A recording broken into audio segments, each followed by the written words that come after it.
Hello friend, আজকে হচ্ছে গণিত থেকে গড়ের একটা অঙ্ক নিয়ে এসেছি। খুবই সুন্দর একটি প্রশ্ন। বলেছে 5টি সংখ্যার গড় 18, একটি সংখ্যা বাদ দিলে তাদের গড় হয় 16, বাদ দেওয়া সংখ্যাটি কত? তাহলে আমাদের এখানে দেখতে হবে, অঙ্কটা পড়েই প্রথমে আমাদের বুঝতে হবে। দেখো এখানে বলছে 5টা সংখ্যা, তাদের গড় বলেছে 18। তাহলে আমাদের গড়টা বের করবো, 5টা সংখ্যার গড়।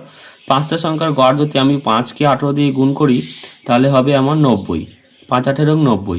তাহলে বলেছে পরের স্লাইডে বলেছে একটি সংখ্যা বাদ দিলে তাদের গড় হয় 16। তাহলে এই 5টা সংখ্যা থেকে যদি একটা সংখ্যা বাদ দিই তাহলে আমাদের কত হবে? 4টে সংখ্যা হবে।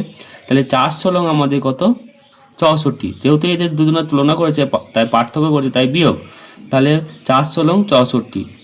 তাহলে হচ্ছে 64 বিয়োগ করলে হয় 90 থেকে 64 বিয়োগ করলে হয় 26। তাহলে এখানে সঠিক উত্তর হবে অপশন বি, 26।